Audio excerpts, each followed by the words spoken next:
তো hello everyone, কেমন আছো তোমরা সকলে? তো তোমাদের রিকোয়েস্টে আজকে নিয়ে এলাম একটা মিনি ব্লগ ভিডিও। তোমরা অনেকেই রিকোয়েস্ট করেছো কি হলো ব্লগ ভিডিও কেন শেয়ার করছো না কিছুদিন। তো যাই হোক, প্রচন্ড গরমের কারণে শরীরটাও ভালো নেই, যে কারণে ঠিকমতো ব্লগ ভিডিও শেয়ার করতে পারছি না। তো চলো আজকে শেয়ার করব আজকে সারাদিন কি কি করলাম। তো তোমরা প্রত্যেকেই জানো যে মর্নিং এ আমি প্রতিদিন ঘুরতে আসি, আর ব্যাপারটা এমন হয়ে গেছে যে সকাল 5টা বাজলেই আমার ঘুম ভেঙে যায়। আমি ঘুমাতে পারি না। সকাল বেলায় চলে আসি হাঁটতে। যদি বৃষ্টি বর্ষা কোনো রকম সমস্যা না থাকে, তো প্রতিনিয়তই আমি হাঁটতে বের হই। তো দেখো আজকে কিন্তু আমার সাথে আমার মাও আছে। আর গিয়েছিলাম জমির দিকে। তো চলে এলাম বাড়িতে। আর বাড়িতে এসে তো হাজার কাজ। আর যারা গাছপালা ভালোবাসে তাদের কাজটা তো আরো দ্বিগুণ বেড়ে যায়। যেমন সকালবেলা ঘুম থেকে উঠে হাঁটতে গেছি, এসেই আবার দেখো এই যে সমস্ত গাছে আমাকে জল দিতে হবে।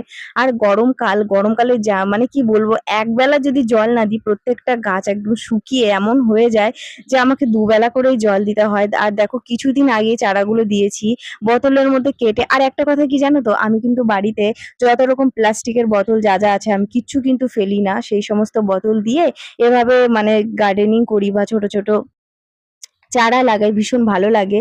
আর আমার মতো এরকম অনেকেই আছো যারা করো আমি জানি। তো চলো সমস্ত রকম গাছে জল দিয়ে অবস্থা দেখো খারাপ হয়ে গেছে, পুরো ঘেমে গেছি। তো চলো আরো কি কি করছি সেটাও শেয়ার করছি। বন্ধুরা দেখো এখন চলে এসেছি ফুল তুলতে। সকালবেলা যদি ফুল না তুলি তাহলে কিন্তু ফুলগুলো পুরো শুকিয়ে যায়। যেহেতু গরমকাল তাই সকালবেলাই একদম ফুলটা তুলে রাখি। আর দেখো আজকে কিন্তু গাছে প্রচুর ফুল ফুটেছে। তো চলো সারাদিন টুকটুক করে যা যা করছি পুরোটা শেয়ার করছি। আর এইদিকে দেখো এই যে নিয়ে এসেছি মাছ, আর তোমাদেরকে সকালবেলা শেয়ার করেছি যে আজকে নিয়েছি ফলি মাছ। তো তোমরা অনেক কমেন্টও করেছো। সত্যি কথা বলতে দেখো অনেক রকম মাছই আছে, তার মধ্যে দেখো পাড়ায় কিন্তু যে সমস্ত মাছ আসে যেমন পোনা মাছ আরো কি সিলভার কাপ মাছ, ওসব আমার ভালো লাগে না। আমার এই ফলি মাছটা বেশ ভালো লাগে। কিন্তু একটা কথা কি জানো তো, এই ফলি মাছ কাটতে এত ঝামেলা কি বলবো। আর আজকে কিন্তু মাছ কাটার পর্বটা আমারই ছিল, আমি মাছটা কেটেছি। আর মাছ কাটতে বসে আমার অবস্থা এমন হয়েছে, আমার মাজা পুরো ব্যথা হয়ে গেছে। এদিকে মা বলছে দে তাহলে মাছটা আমি ধুয়ে দিই।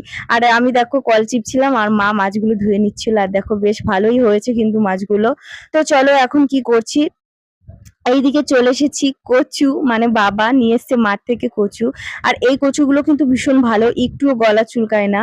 মানে কি বলবো, ভীষণ ভালো খেতে। তো আজকে কিন্তু কচু দিয়ে একটা রেসিপি করার কথা ছিল, কিন্তু মা বলছে না, রেসিপিটা কালকে করবে। তো তার জন্য গোল গোল করে কচু ভেজে নিয়েছি। তো চলো তোমাদেরকে সেটা শেয়ার করছি। তো দেখো পুরো ভিডিওটা শেয়ার করতে গেলে অনেক বড় হয়ে যাবে, তাই পুরো রান্নার ভিডিওটা শেয়ার করিনি। দেখো রান্না আমার হয়ে গেছে।